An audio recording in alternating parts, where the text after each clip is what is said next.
2 പതിറ്റാണ്ടിന്റെ കാത്തിരിപ്പിനൊടുവിൽ Malappuram Kottakkal Puthur ചൈനക്കൽ bypass പദ്ധതിക്ക് വീണ്ടും ജീവൻ വയ്ക്കുന്നു. സംസ്ഥാന ബജറ്റിൽ 5 കോടി രൂപ കൂടി അനുവദിച്ചതോടെ പദ്ധതി ഉടൻ യാഥാർത്ഥ്യമാകുമെന്ന വലിയ പ്രതീക്ഷയിലാണ് നാട്ടുകാർ.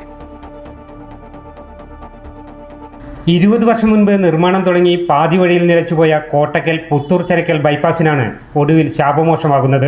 വർഷങ്ങളുടെ കാത്തിരിപ്പിനൊടുവിൽ ബജറ്റിൽ വെറും ടോക്കൺ തുക മാത്രമായിരുന്നു ആദ്യം അനുവദിച്ചത്.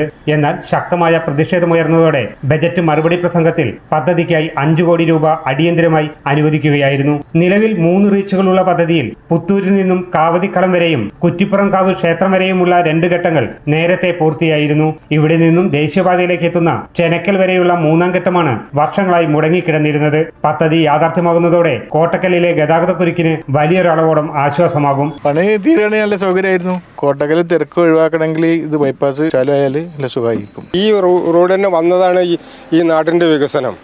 അപ്പോൾ ഇതും കൂടി അങ്ങോട്ട് ആയിട്ടുണ്ടെങ്കിൽ വളരെ നല്ല സൗകര്യങ്ങൾ. ഈ റോഡ് വന്നാൽ കോട്ടയ്ക്കൽ ഇത് വലിയ തിരക്കുണ്ടാവില്ല. അപ്പം ഉണ്ടാവില്ല എന്ന് പറയാൻ പറ്റില്ല.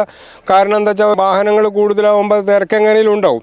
പക്ഷേ എന്നാലും ഒരുപാട് സൗകര്യങ്ങൾ കൂടും. പദ്ധതി മുടങ്ങിക്കിടന്നിരുന്നത് ബൈപ്പാസിനായി ഭൂമി വിട്ടു നൽകിയവർക്കും വലിയ പ്രതിസന്ധി സൃഷ്ടിച്ചിരുന്നു. സർവേ നടപടികൾ പൂർത്തിയായെങ്കിലും ഉടമകൾക്ക് നഷ്ടപരിഹാരം ലഭിച്ചിരുന്നില്ല. പദ്ധതിക്കായി സർക്കാർ പണം അനുവദിച്ചതോടെ എത്രയും പെട്ടെന്ന് നിർമ്മാണം പൂർത്തിയാകുമെന്ന പ്രതീക്ഷയിലാണ് നാട്ടുകാർ.